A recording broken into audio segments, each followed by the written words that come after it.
How you doing, Mets fans? It's Wardy, and we're back at it with the latest breaking news and reports to get into in Mets land, because we're just a day away from the MLB trade deadline. We all know David Stearns is not done making moves. He's going to get a starter. He's going to get a reliever. Who are those players going to be is the great question that we will find out from now up until that point. So make sure you're chiming in on the channel, as we're going to cover everything to an absolute T on all things Mets land in season and off season. And we have some big reports to get into, as I was halfway through initially recording this video, and then we found out a breaking news report that was so fitting that it perfectly lumps in with this discussion. So let's start with that. How Jake Diekman, the man that absolutely loves it, absolutely nobody, has in fact been DFA'd. The Mets southpaw option, who posted over a 5.6 ERA this season and not even 50 innings, just 43 outings, has been DFA'd. Matt Gage, who was acquired from the Dodgers over the past month, has been recalled. Gage was a reliever that we've spoken about previously on the channel as an interesting lefty option who was stored in AAA there for the Dodgers. Didn't want to part with him, but didn't have roster room to keep him. The Mets were able to pick him up because of that reason. And Matt Gage, similar to Alex Young, is going to bring an element to the game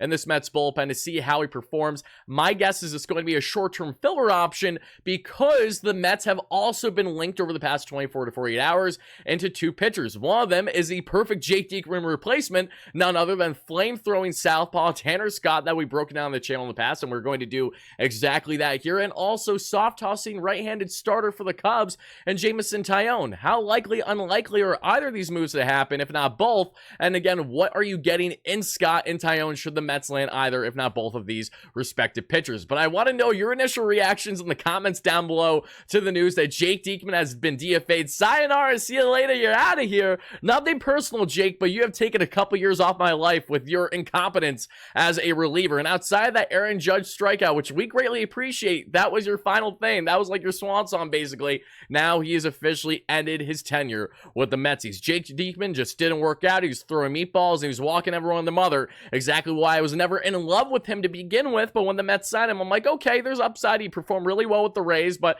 that's because the Rays got adjustments out of him that the Mets weren't able to get out of. Now Jake Diekman, thankfully, looks like he's going to avoid a vesting option he also had on his contract should he have hit at least 58 games this year. The Mets cut him at 43, and we're fine by that. 2 months too late, but hey, it's always better late than never. And this is a prime example as to why moves will be happening, because I can go on a limb and say Matt Gage will more than likely not be in this Mets bullpen by time we're talking tomorrow night in our post-game coverage. So let's get into this one now, folks. Let's break it down, everything you want to know about Tanner Scott, Jameson Taillon. Shout out to Via Hemp. We're going to talk about them later in the show as an amazing sponsor on the channel today. But let's get into Tanner Scott, because this is a flame-throwing southpaw that every single Mets fan and their mother would love to see in Queens. And for good reason. You see the highlights right there. You see the stats down below. How do you not want Tanner Scott, right? A 1.18 ERA, a 2.91 expected ERA, a roughly 4 SI ERA. So I don't love the expected numbers. He's had a luck on his side this year, Tanner Scott. So while you'll be buying high, because we all know how expensive this market is for sure, we also know that in the case of the Metsies here and their connection, I actually would like to take a step back for a second, because I want to make sure I don't lose my train of thought. These reports all stem from the following that I would like to share with you all. Then we'll get back into Scott's stats. I apologize for that one, folks, but they are as follows. To the left, we see about Jameson Taillon from yesterday. John Heyman says the following: scouts are suggesting Jameson Taillon looks fantastic. Mets on lookout for starters, with Senga down, chucked on the New York proven right-hand pitcher, but he may well stay. Carlos Mendoza linked players, former Yanks and Severino, Beatty, Terens. There's a lot of pluses there, but for the Cubs, they're undetermined. And they did also just acquire a long-term move in Isaac Paredes that will impact them beyond the 2024 season. Then to the right, Andy Martino said yesterday that while the Mets are active for a starter and reliever, to what degree we're going to find out, because while they have been connected over a couple of days ago, a separate article by Andy with Tanner Scott for the case of not only the Mets and the Yankees, with their biggest concern being that walk rate that we're going to get into on Scott here in a second. Now we fast forward a day later, and the Mets realize just how expensive this market's going to be. So unless prices drop, naturally they might not be as inclined to go after rentals, but we'll find that out, because this is ever changing and the prices will continue to change from now up until then. And there was a huge point of emphasis about that from Andy, especially in this article. He did not denounce the idea of the Mets going after big game name hunting essentially for bigger names. Just right now, the asking price is very high, which took David Stearns and the front office back, which is the case for everybody because everyone wants pitching right now. So naturally, the costs are going to be high for teams that are still trying to figure out, do they really want to sell or do they want to buy as their fringe wildcard teams, right? But in the case of the Mets here, they will be full on buying. We know them. They will acquire at least one starter and one reliever. So to get back in this one on Tanner Scott, again, these reports stem from a couple days ago as both the Mets and Yankees have checked in. They have been in contact with Miami regarding Tanner Scott. And as I just mentioned, and as I will again, you see the numbers down below, a fantastic season that Scott has been having. However, there's a couple bugaboos, and the main one is simply the walk rate. Tanner Scott has been walking guys at over 5 walks per 9 this season. So even though his K per 9 is right around 10.45, it's great. The walks per 9 hasn't been as great, which is where there's been a concern level with what you're getting and his durability handling a big market. But Tanner Scott, who's pitched against the Mets, who's had play success against them, has also not had success against them because JD Martinez has had some big moments this season, to name a few. Tanner Scott is still one of these guys that I think you absolutely take the gamble with.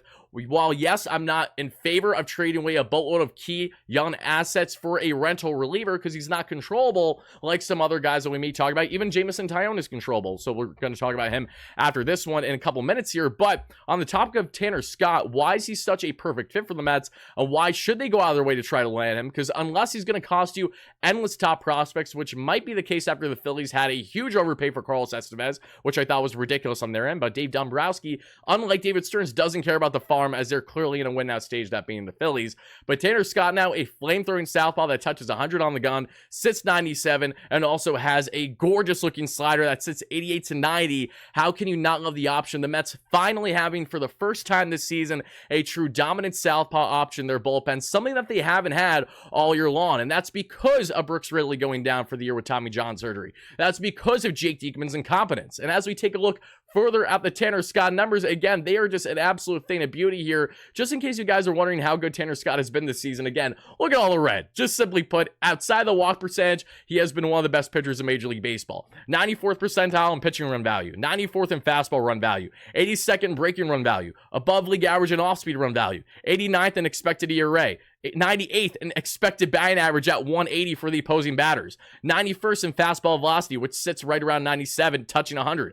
Average exit velocity 100th percentile. Tanner Scott is the best pitcher in Major League Baseball in that top group, that top percentile, and making sure that they're giving up no hard average exit velocity. They're not getting barreled whatsoever. That holds true here. Again, 82.5 there on the average exit velo is crazy. Chase percentage 73, 94th in whip percentage there. K percentage 88th, 78th in barrel percentage. Hard hit percentage 99th. He does not get hit hard hit, even though that he throws absolute gas. His stuff is swinging and missing with every single bat that he is pitching against. Ground ball percentage 86th percentile, so when he's not inducing those key strikeouts, he is inducing those soft groundouts plenty that we have seen with the Miami Marlins this year. And I know you might be wondering, Wardy, how could the Mets pull off an in-division trade for something like this? Well, one, Peter Bendix has not been a long-time GM with the Miami Marlins. I don't think that there's this bias to trade within the division that you might have with Mike Rizzo. And Mike Rizzo gave us Jesse Winker for Tyler Stewart. So again, clearly the viewpoint from the front offices have changed over time,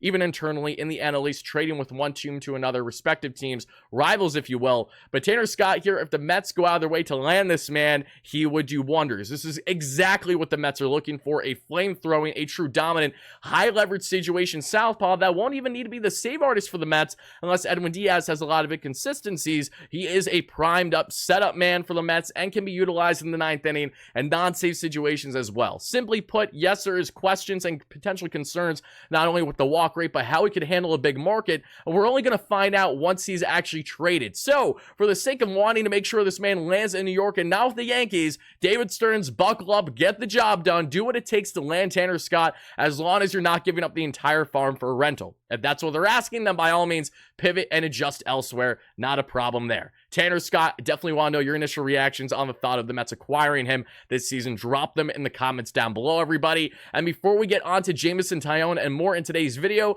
let's hear a quick word from our amazing sponsor here at Via. Before we get further into the video, I got a key question for all my 21 and up viewers. Guys and gals, are you in the hemp market? Do you guys find yourself enjoying hemp products, but maybe realize it's pretty difficult to receive them, especially because you don't know if said products are legal to acquire in your state? Well, rest assured, we have you covered here with Via, the sponsor of today's video, as they have everything that you're looking for quality hemp products across all 50 states legally delivered. Whether it's going to be CBD products that can help for me personally, as I deal with a lot of anxiety, anxiousness every single week. I certainly defer to them. I'm going to talk about which one specifically I have liked a lot since using Via, which I think is an absolutely fantastic product for all my hemp users out there. Along with, if you're looking for something a little bit more on the elevated standpoint, you're going to be looking for THCA products. Again, from gummies to flower, they have you covered. And as I mentioned, as many of you guys know on the channel, I've been very open about my struggles with anxiety, and they fluctuate, they come and go. I will have some weeks where I'm fantastic, and then I'll have a week where I'm just an absolute mess, whether it's because I just have a lot of things going on, I'm not properly structured, or just because I'm really overwhelmed on things upcoming, and even though that they aren't here yet, I'm really worried about what is there to come. But something that has helped me greatly throughout my day-to-day from the products that I've tried so far with Via have been two in particular that I want to highlight here for each and every one of you. And the first is going to be what we have here, Via THC-free Revive Relief Gummies. These are CBD heavily based with 90 milligrams. There's also CBG and reishi mushroom. I thoroughly enjoyed these, especially after I've been streaming after a long day. I'm just trying to relax, not to the point of getting to bed, but just kind of calming down and enjoying the rest of my evening, especially after, say, a day game. That's where these come into play. But when I am looking for shut-eye, especially as a new father, I know that that fluctuates quite a bit every single night. Some nights you just get a couple hours, some nights you do get a quality sleep, but it has varied every single night for the most part. But something that has helped with those short stints of sleep when I do have them are what we have here with these Zen gummies here, which are their sleep THC-free CBD heavily based gummies here. 130 milligrams of CBD, 20 milligrams CBN, passion flower, and tea in there as well. And these are snoozeberry flavored, which I think is fantastic on the wordplay. So simply put, if you're 21 or older, get in on what we have going with Via, as you can check them out today by clicking the link in the description and use my code WARDY as you see on the screen. That way you get 15% off your order. And after your purchase, they will ask you where you heard about them. Please make sure you let them know that you heard from your guy Wardy here, as it is greatly appreciated. Make sure to check out Via today again for all your hemp product needs. Alrighty, folks, as we now break down Jameson Taillon, let's get into him because he's an interesting option as well. You see the baseball savant numbers there, so that's where we will kick off this discussion with Jameson Taillon. As we mentioned, Jon Heyman did report over the past 24 hours or so that the Mets have been searching for starting pitching, and they have been in contact with the Cubs on Taillon. But the big question is, what is Jameson Taillon's availability, right? Because the Cubs, after making a trade for Isaac Paredes, yes, he traded away Christopher Morel, who is controllable, but that's a guy that they were kind of playing a trade really going back to the offseason, so I'm not overly shocked there. And Jameson Taillon still has control on his contract for another couple years, so you have to wonder exactly how interested are the Cubs willing to trade away someone like Taillon. Well, they want to part ways with that contract. That's a 4-year, $68 million. He's a 2027 free agent. That's where it makes sense, and that's where the Mets can certainly come into play here as a team that 2 off seasons ago did their absolute best to try to land Jameson Taillon. Billy Epler really loved Taillon, especially as he had his connection with him during their time with the Yankees when Epler was working there back in the day. Taillon, a former Pittsburgh Pirate turned Yankee who knows how to handle a big market, has continued to be a very solid soft tossing middle to back end of the rotation starter for the Mets. Would come in already as their number 1 paired with Luis Severino essentially. And while yes, I'm all for flamethrowing, I'm also for just getting consistency and getting quality outings. And what we have seen with Jameson Taillon this year has been the ability to go 6-7 strong innings, including a huge 10 strikeout game that he had against the Mets. I'm going to show you here in highlights in a second. But 84th percentile in pitching run value, 94th in fastball run value, 62nd in breaking run value, off speed not so much, 17th, 59th expected batting average, expected ERA, expected batting average 38th, fastball velo 26 because he just sits right around 93 to 95 on the fastball. Average exit velocity does give up some hard contact contact. That is something to make note of, but not as much as you'd maybe think here. Chase percentage just above league average at 55. Whiff, no whiff. He's averaging around a 7 K per 9 this year, just over a 1 walks per 9. So again, polar opposite of Tanner Scott here on the pitching front. This is a guy that commands the zone beautifully, however, doesn't induce a lot of swing and miss, and the K per 9 is down from last season. Something to make a note of. K percentage, 26th percentile, 90th in the walk percentage, as we just mentioned. That's what's most appealing about him, making sure that guys stay off the bags, and that helps eliminate the base stealing threat as well, which is important because that's been a problem big time for the Mets this year. And look, I think it's fair to say that while we would all love the best starters out there imaginable, I hope the Mets can go out of their way to land them. If they do land a Jameson Taillon type, I really like the idea here because, one, his contract will make him a little bit easier for the Mets to land because it's not the best contract for teams right now, and the Cubs, I'm sure, wouldn't hate the idea of getting rid of said salary there. And two, this is a Taillon that knows how to handle the big market, has been connected to the Mets in the past, so there is some familiarity there in the current Mets front office, even under David Stearns.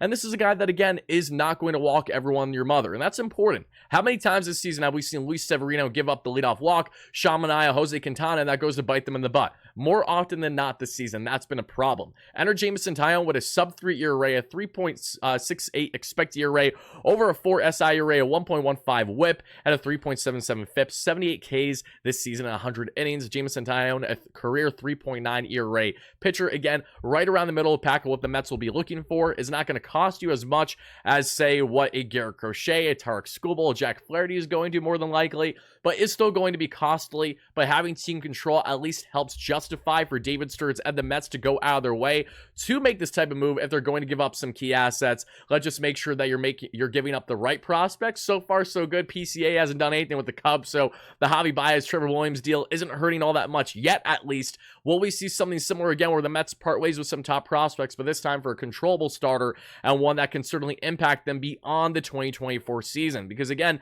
the Mets haven't had a big appetite to trade away key assets for rentals, which is why I think it's more so on the outside looking in with Tanner Scott, barring any changes. I hope I'm wrong there, but we all know he's going to cost a lot, and how expensive this market has been is exactly why I think a guy like Jameson Taillon will be a unique situation should the Cubs actually be willing to not only listen, but part ways with the veteran right-hander. I want to know your initial reactions to Jameson Taillon because he throws the kitchen sink at you. Literally has like a 6-pitch mix. The 4-seam fastball, that's 32% of the time. 23% of the time is the cutter that tops out 90, sits around 87. Sweeper, 16% of the arsenal, 81 miles per hour. Curveball, 80 miles per hour, 16% of the arsenal. Sinker, which is 93 miles per hour on average, is 8% of the arsenal. And just a measly 3% is a changeup that Jameson Taillon barely throws because he just doesn't have a big comfortability with it. 86 is where he sits there. When we look at the expected batting averages and the expected slugging on some of these pitches, to do a little deep dive here, what is notable out of these? Oh, for sure, we notice here that sweeper has been beautiful for him this season as a third pitch in his arsenal for sure. A 213 opponent batting average, a 375 slug, not bad there whatsoever. 4-seam fastball, 257 average, 426 slug, so not great. Expected slugging is 545, so he's had some luck on his side this season for sure. We see that from the expected numbers here. The cutter as well, 258 average and a 269 slug, so no one is driving that whatsoever when they're hitting the cutter. Curveball, sinker, and change up there, solid numbers. A sinker not great, but he doesn't throw it all that much, so it's not overly concerning there. But and for a guy like Jameson Taillon, who not only knows how to handle the New York market and the media, but also would be entering a pitcher's ballpark there at Citi Field more often than not, that is why this relationship can definitely be a solid one between the two sides. Is he my preferred pickup over, say, an Eric Fetty? Not necessarily. However, I understand how costly this pitching market is, and I understand that as we currently stand, these are the latest pitchers connected to the Mets, barring changes until we talk about the next inevitable moves and rumors the Mets find themselves landing in. So that'll do it for your guy, Wardy, everybody. Let me know your thoughts down below. How do you feel about Tanner Scott, and how do you feel about Jameson Taillon? Which, between the two, would you prefer, if not both of them, obviously, for one reliever, one starter? And on the Jake Diekman news, continue to let me know your thoughts down below, as he has finally, long overdue, been DFA'd by the Metsies here. That'll be it for your guy, Wardy, and I'll see you all in our next segment, in our post-game segment later today, if not a breaking news segment prior, should a trade happen. Until then, have a great one, folks, and as always, no matter what, let's go Mets, baby. Peace out.